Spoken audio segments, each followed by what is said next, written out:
helpful today, harmful tomorrow. It's generally accepted that there is a fine line between genius and insanity. The distinction, fortunately you might say, only applies to a fraction of humanity. The majority of us tend to fall somewhere in the middle, for better or for worse. That being the case, there's another set of more pertinent opposites where the balance is also quite delicate, the line between being helpful and being harmful.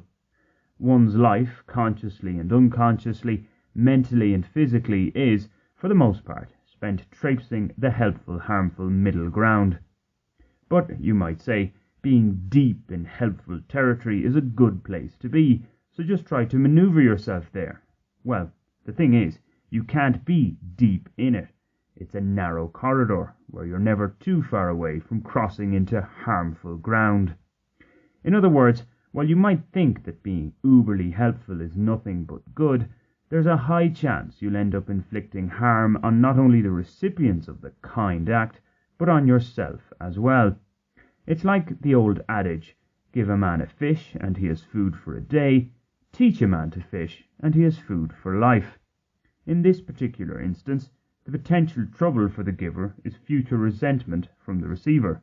What? You've no more fish to give me? Which could result in conflict. Dissecting that saying further, very often it's the short-term help that, if not immediately harmful, ends up leading to even bigger problems down the line. For a pertinent example in light of the times, take the anti-police Black Lives Matter protests in the US. Data show that they tend to be accompanied by an increase in civilian-on-civilian homicides in the black communities from which they emanate. Go ahead, have less policing, but be prepared for the nasty consequences. In light of recent events in Bogota, Colombia would do well to take note.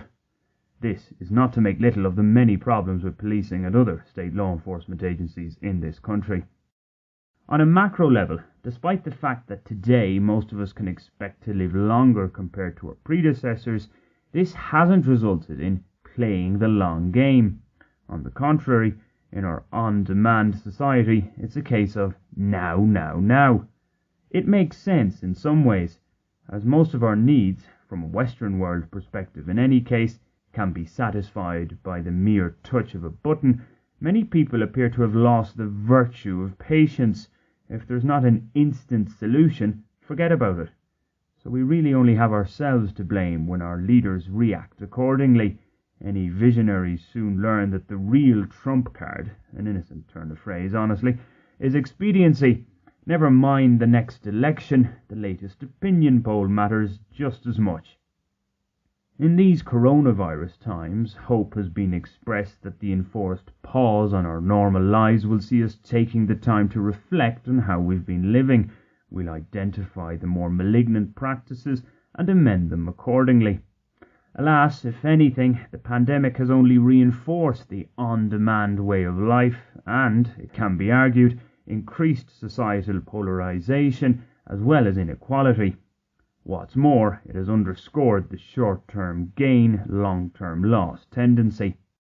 In the rush to do all that could be done to help those most at risk, very little, if any, thought appeared to have been given to the unintended consequences.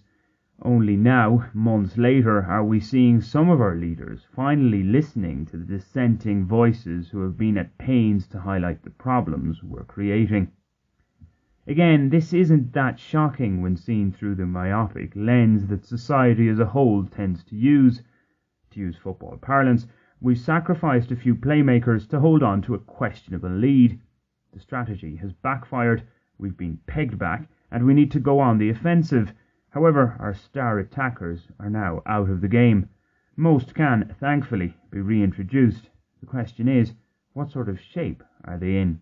When they re-enter the fray, they might be more like madmen than geniuses, more harmful than helpful. The margins, you see, are very tight indeed. The temptation to choose, innocently perhaps, perceived kindness today often results in a cruel tomorrow.